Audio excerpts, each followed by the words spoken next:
Combien de frères et sœurs as-tu ?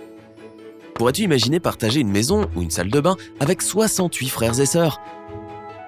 Eh bien, le Guinness World Records mentionne une femme qui a vécu au XVIIIe siècle et qui a donné naissance à 69 enfants. Valentina Vassilieva était la première femme d'un paysan nommé Fyodor Vassiliev, originaire de Chouïa en Russie. La famille a vécu dans les années 1700, entre 1707 et 1782 plus exactement. Valentina aurait vécu jusqu'à l'âge de 76 ans. Et au cours de sa vie, elle a accouché 69 fois. C'est plus que n'importe quelle autre femme au monde. Une paire de jumeaux n'a pas survécu à l'enfance, mais les 67 autres sont devenus adultes. Leur père, soit dit en passant, s'est marié une deuxième fois et a eu 18 enfants. 12 jumeaux et 6 triplés avec sa deuxième femme. 15 d'entre eux ont survécu, donc il était le père de 82 enfants. Le Guinness World Records qualifie Valentina de mère la plus prolifique de tous les temps, car son record est toujours invaincu. D'après les rapports officiels, elle a accouché 27 fois, 16 fois de jumeaux, 7 fois de triplés et 4 fois de quadruplés. Ouais, c'est 4 bébés en même temps, 4 fois. Maintenant, comment est-ce possible ? Est-elle tombée enceinte une fois tous les 3 ans ?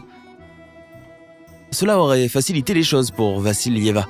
Mais n'oublions pas qu'une femme n'est pas fertile toute sa vie, seulement du début de l'adolescence jusqu'à l'âge d'environ 45 ans. Apparemment, Valentina a été une heureuse exception et a eu 40 ans de fécondité entre 1725 et 1765.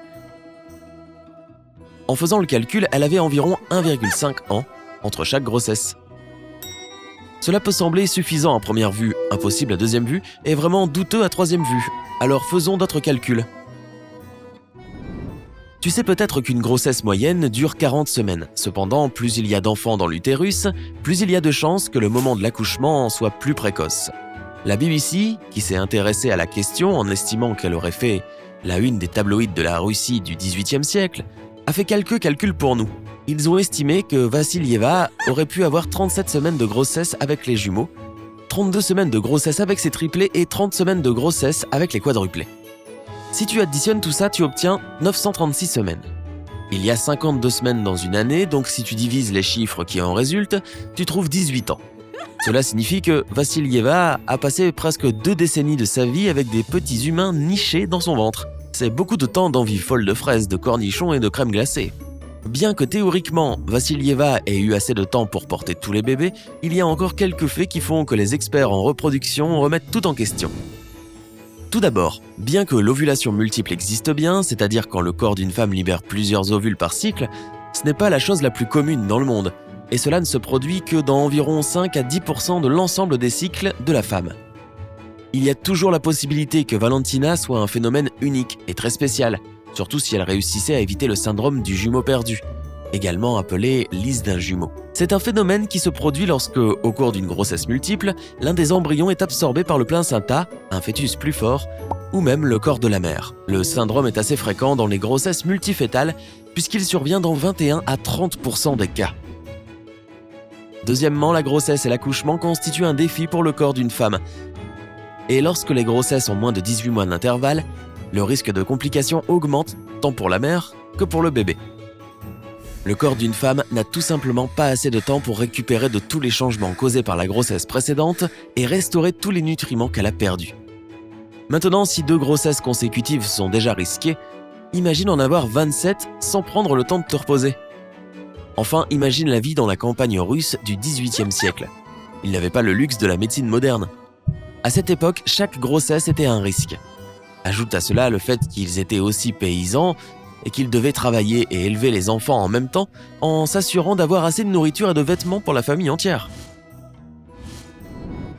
Compte tenu de tout cela, comment peut-on penser que cette histoire soit vraiment arrivée ? La communauté scientifique est sceptique, mais il existe des documents historiques qui permettent de prouver que ce couple a vraiment eu 69 enfants. Plus précisément, le monastère de Nikolskaï a envoyé un document à Moscou le 27 février 1782 qui prouvait que Fyodor Vassiliev avait 82 enfants vivants issus de 2 mariages. Ce document a été publié en 1834 dans le livre « Le Panorama de Saint-Pétersbourg ». En 1783, le Gentleman's Magazine a publié un article sur l'affaire Vassiliev.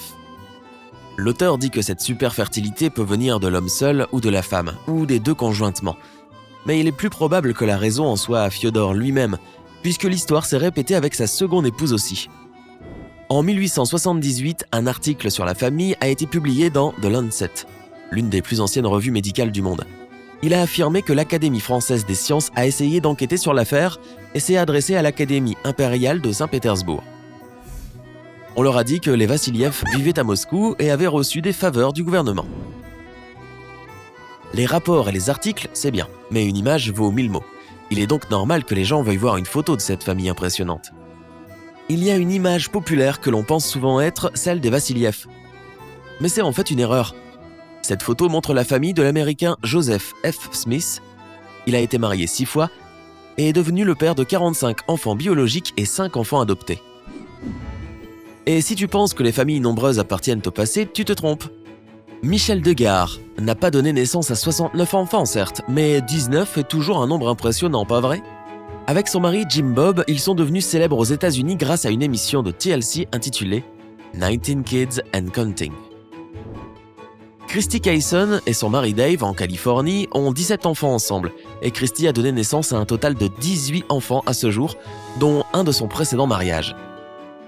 La famille a également participé à une émission de télévision qui donnait un aperçu de ce que c'est que d'avoir plus d'une douzaine d'enfants. Par exemple, ils doivent faire la lessive 7 fois par jour, et même les plus petites courses nécessitent au moins 2 caddies.